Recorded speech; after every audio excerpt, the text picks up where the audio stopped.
오늘은 밀레오리의 기독교 조직신학개론 제7장 피조물, 죄인, 그리스도 안에 새로운 존재인 인간의 첫 번째 소단원 하나님의 형상에 대한 해석을 살펴보겠습니다.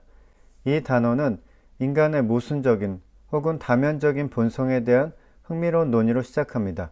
밀레오리는 인간을 합리적이면서도 불합리하며 문명적이면서도 야만적이며 친밀한 우정을 맺으면서도 살인할 정도의 적대 관계를 맺으며 자유로우면서도 구속되어 있고 창조 세계의 절정이면서 가장 큰 위험이라고 묘사합니다. 렘브란트와 히틀러, 모차르트와 스탈린, 안티고네와 맥베스 부인, 룩과 이세벨이라는 극명한 대비를 통해 인간 내면에 공존하는 선과 악, 고귀함과 위험성을 날카롭게 드러냅니다. 인간은 고귀한 존재이면서 동시에 위험한 존재입니다. 밀레오리는 성경과 기독교 신학이 이러한 인간의 상태를 세 가지 핵심 진술로 요약한다고 설명합니다. 첫째, 인간은 하나님의 형상으로 창조되었습니다. 둘째, 인간은 스스로 하나님의 피조물임을 거부하고 본래의 형상을 왜곡하는 죄인이 되었습니다. 셋째, 그럼에도 불구하고 하나님은 이러한 인간을 용서하셨습니다. 이러한 세 가지 진술은 마치 반전의 반전을 거듭하는 드라마와 같습니다.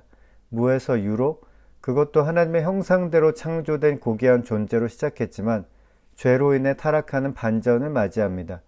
하지만 이야기는 여기서 끝나지 않습니다. 철저히 배신한 인간을 다시 용서하는 또 다른 반전이 기다리고 있습니다. 인간에 대한 진정한 이해는 인간 자체에 대한 지식만으로는 불가능하며 하나님과의 관계 속에서 조명해야 한다고 밀레오리는 지적합니다.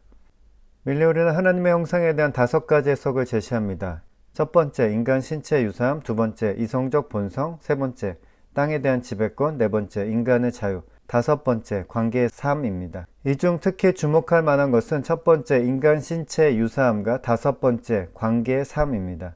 인간 신체의 유사함은 인간의 외형이 하나님의 모습대로 창조되었다는 해석입니다. 하지만 이는 기독교 전통에서 쉽게 받아들이기 어려운 주장입니다. 구약에서 형상을 만들어 숭배하는 것을 엄격히 금지했고 하나님은 형상이 없는 영적인 존재로 이해되어 왔기 때문입니다. 신약의 예수님을 하나님의 형상이라고 표현할 때도 이는 외적인 모습이 아닌 본성이나 의도를 의미하는 것으로 해석됩니다. 여기까지가 밀레오리의 설명이고 전통적인 이해입니다. 일리가 있는 주장이지만 이와 같은 반론은 치명적인 위험성이 있습니다. 자칫 인간의 신체에 대한 부정적인 시각으로 이어질 수 있다는 것입니다. 인간이 몸을 가지고 있기 때문에 하나님을 보이는 방식으로 드러낼 수 있다는 관점에서 본다면 보이는 형상과 보이지 않는 형상을 굳이 엄격하게 구분할 필요가 없을지도 모릅니다. 즉 인간의 몸 자체가 하나님의 형상을 드러내는 방식일 수 있다는 것입니다. 다섯 번째, 관계의 삶은 하나님의 형상대로 지음받았다는 것이 하나님을 비롯한 다른 피조물과의 관계를 맺는 삶을 의미한다는 해석입니다. 이 주장의 근거 중 하나는 창세기에서 하나님이 자신의 형상대로 사람을 창조하신 직후 남자와 여자를 창조하신 이야기가 이어진다는 점입니다. 남성과 여성은 매우 다른 존재이지만 인류의 번성을 위해서는 서로 협력하고 좋은 관계를 맺어야 합니다. 이러한 남녀의 구분이 하나님의 특별한 의도가 담겨 있는 것은 아닐까요?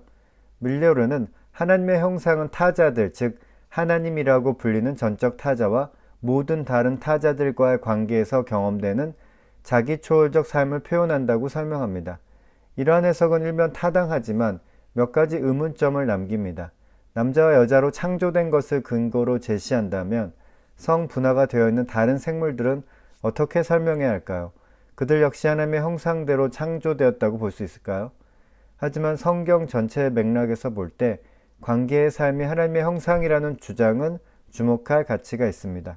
성경의 핵심 주제는 사랑이며 기독교 전통에서 하나님은 사랑 그 자체로 여겨져 왔기 때문입니다. 밀레오리 역시 삼위일체 교리를 통해 이러한 관계의 삶을 강조합니다. 밀레오리는 하나님의 형상에 대한 기독교 신학의 이해가 창세기 1장에만 머물러서는 안 된다고 지적하며 다음과 같이 말합니다. 이런 간결한 논평들을 통해 분명해진 사실은 하나님의 형상에 대한 기독교 신학의 이해는 창세기 1장의 주석으로 제한할 수 없다는 점이다. 창세기 본문의 증언은 복음 이야기에 비추어 재해석됨으로써 새로운 심층적 의미를 획득할 수 있다. 기독교 신앙에서 예수 그리스도는 하나님이 의도하신 인간됨의 가장 충만한 표현이다. 바로 이 인간이신 예수 그리스도야말로 하나님의 형상이며 그리스도 안에 있는 우리 인간의 운명은 하나님의 형상을 닮아가는 것이다. 이 인용문은 하나님의 형상에 대한 이해를 확장시키는 중요한 통찰을 제공합니다. 단순히 창조 시점의 모습에 국한되는 것이 아니라 예수 그리스도를 통해 드러난 하나님의 본성을 닮아가는 과정이 바로 하나님의 형상을 회복하는 과정임을 강조합니다. 마지막으로 땅에 대한 지배권이라는 해석을 살펴보겠습니다. 하나님은 인간을 창조하시고 땅을 다스리는 권한을 부여하셨습니다.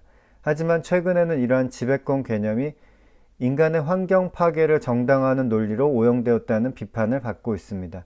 인간의 무분별한 개발로 인해 지구 환경이 파괴되고 수많은 종이 멸종위기에 처한 현실은 이러한 비판에 힘을 실어줍니다. 하지만 지배권은 파괴권을 의미하지 않습니다. 인간은 땅을 잘 다스려야 할 책임이 있었지만 그 책임을 다하지 못했습니다. 또한 성경의 지배권 개념 때문에 인간이 환경을 파괴하고 다른 생물을 함부로 대하는 것이 아닙니다. 오히려 인간의 탐욕과 이기적인 행동이 먼저였고 그 후에 성경을 자신들의 행위를 합리화하는 도구로 사용했을 뿐입니다. 즉, 전후관계가 뒤바뀐 것입니다. 이 소단원을 통해 인간의 본성과 하나님의 형상에 대해 생각해 볼 수 있습니다.